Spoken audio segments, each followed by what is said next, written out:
കാര്യം പറയും. കനയാന്റെ അടുക്കളയിൽ തലയടിച്ച് വീണ് കൊറേ ചോര പോകുന്നുണ്ട്. ദൈവമേ,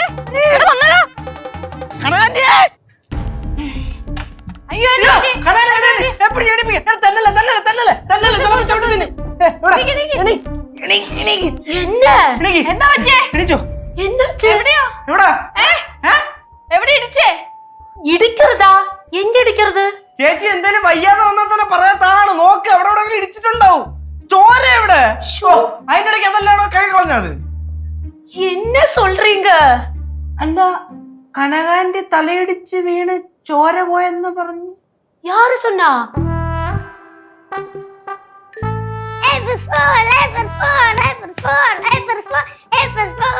നിങ്ങളെല്ലാരും ചമ്മി പോയേ. എന്തോന്ന് കാണിച്ച പാറു? പാറുവേ, ഏപ്രിൽ ഫൂൾ എന്ന് പറഞ്ഞാൽ ഏപ്രിൽ 1-ാം തീയതി മാത്രമേ ഉള്ളൂ. അത് കഴിഞ്ഞ് പിന്നെ ഇങ്ങനെ കാണിച്ചോണ്ടിരുന്ന കാലവരി അറിയായി. ഞാൻ നിന്റെ അടുത്ത് പറഞ്ഞാൽ ഇവക്ക് ഇപ്പൊ കുരുത്തക്കേട് കുറച്ച് കൂടുതലാണെന്ന്. എന്നെ പാറു ഇപ്പടി എല്ലാം പண்றേ നീ? നിങ്ങൾ എന്താ വന്ന് പറഞ്ഞേന്ന് അറിയോ? കനകാന്റി അടുക്കളയിൽ തലയടിച്ച് വീണ് ചോരയൊക്കെ മൊത്തം പോയിന്ന്. പാറു, എതുക്ക് നീ ഇപ്പടി പോയി சொல்ற? ഇപ്പൊ വാ തുറന്ന പോയി മാത്രമേ ഉള്ളൂ. നീ എന്തിനാ കള്ളം പറഞ്ഞേ? കള്ളം പറയാതെ ആൾക്കാരെ എന്നെ പറ്റിക്കുന്നേ. തർക്കുത്തരം പറഞ്ഞാണ്ടല്ലേ പാറു. ഒരു കാര്യം ചെയ്യും, ചേച്ചിനെ പാക്ക് ചെയ്. കുറച്ചു ദിവസം പടവലത്തെ അപ്പൂപ്പന്റെ അടുത്ത് നിക്കട്ടെ. അപ്പോഴേക്കും അവള് മര്യാദയൊക്കെ അങ്ങ് പഠിച്ചോളൂ. വേണ്ട. എന്ത് വേണ്ടാന്ന്? എടാ, പണ്ട് പടവലത്ത് വെച്ച് ഞാൻ കള്ളം പറഞ്ഞപ്പോ അപ്പൂപ്പൻ എന്നെ ശിക്ഷിച്ചത് ഓർമ്മയുണ്ടാ? അത് മറക്കാൻ പറ്റൂ? എന്റെ പൊന്നോ, എന്റെ കണ്ണിന് ഇപ്പോഴൊന്നും മാറിയിട്ടില്ല. എന്ത് ശിക്ഷ? എന്ത് ശിക്ഷ എന്നാ? പണ്ട് ലച്ചു ചേച്ചി പടവലത്ത് വെച്ച് കള്ളം പറഞ്ഞു. അപ്പൂപ്പന് ദേഷ്യം വന്നിട്ട് അപ്പൂപ്പ ഒരു വലിയ അല്ലെങ്കിൽ വേണ്ട. ഇനി ഞാൻ എവളെടുത്ത് പറഞ്ഞാൽ ചിലപ്പോ എവള് ഉറക്കത്തിൽ കിടന്ന് പേടിക്കും. എന്നാലും അന്നടിച്ചടി എന്റെ പാടിപ്പോഴും കയ്യിലും കാലൊക്കെ ഇവിടെ പാടുണ്ട്. പൊട്ടിയായിരുന്നു തോന്നുന്നില്ലേ? ഡ്രസ്സൊക്കെ പാക്ക് ചെയ്യും, പോവാ. എന്തായാലും ചെല്ലുന്ന വാക്കിനെ അപ്പൂപ്പന്റെ അടുത്ത് പറയണം വലിയൊരെണ്ണം വെട്ടി വെക്കാൻ. ഒറ്റയടിക്ക് എന്നെ കള്ളം പറയണം നിർത്തണം. ഇറങ്ങ്. വേണ്ട ലച്ചു, വിട്ടിട്. എന്ത് വിട്ടിടുന്ന്? ഇങ്ങനൊക്കെ ഓരോ സപ്പോർട്ട് ചെയ്തുകൊണ്ടാണ് വാ തോന്നിയതൊക്കെ വിളിച്ചു പറയണത്. ഒരു മയൊക്കെ വേണ്ട കള്ളം പറയണേ. ഇങ്ങനെയൊക്കെയാണ് മനുഷ്യൻ കള്ളം പറയണ. 2 മാസം വെക്കേഷൻ അല്ലേ? പടവലത്തെ അപ്പൂപ്പന്റെ അടുത്ത് തന്നെ നിക്കട്ടെ അവള്. ഞാന് കള്ളം പറയൂല. എങ്ങനെ? ഞാന് കള്ളം പറയൂല. കള്ളം മാത്രമല്ല, അടങ്ങി ഒതുങ്ങി തർക്കുത്തരവും പറയാതെ മിണ്ടാതെ ഇവിടെ നിക്കണം. പറ്റോ? അല്ലെങ്കിൽ വേണ്ട, നമുക്ക് കൊണ്ടുപോവാ അപ്പൂപ്പന്റെ അടുത്ത്. ഇവിടെ നമ്മള് പറഞ്ഞ ഇവള് കേൾക്കൊന്നുമില്ല. വേണ്ട. നീ കള്ളം പറയുമെന്നാ? ഇല്ല. ഇല്ല. ഉറപ്പാണോ? എന്നാ പിന്നെ കേശുവേ. എന്നാ പിന്നെ പാറു പറയട്ടെ. ഞാൻ അവിടെ പോവില്ല ചേട്ടാ.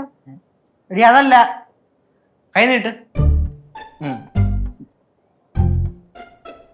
കൈ താക്ക്. എടി കൈ നീട്ട്.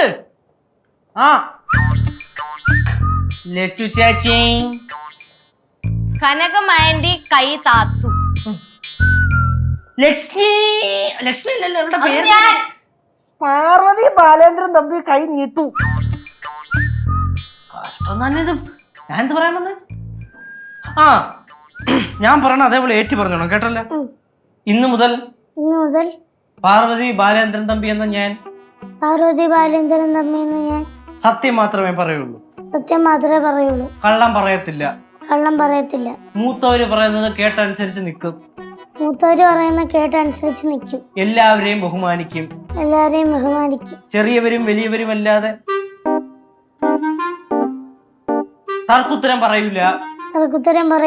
പ്രത്യേകിച്ച് കേശേട്ടനെ ലച്ചേച്ചയും ബഹുമാനിക്കും.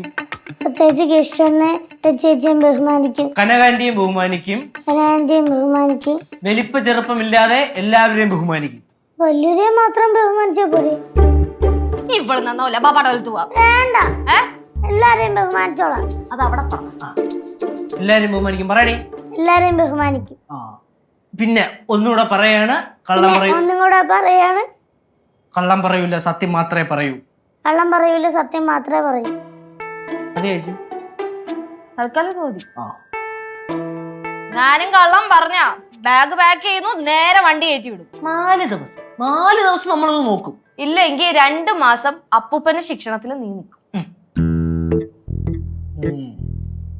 ഓടേ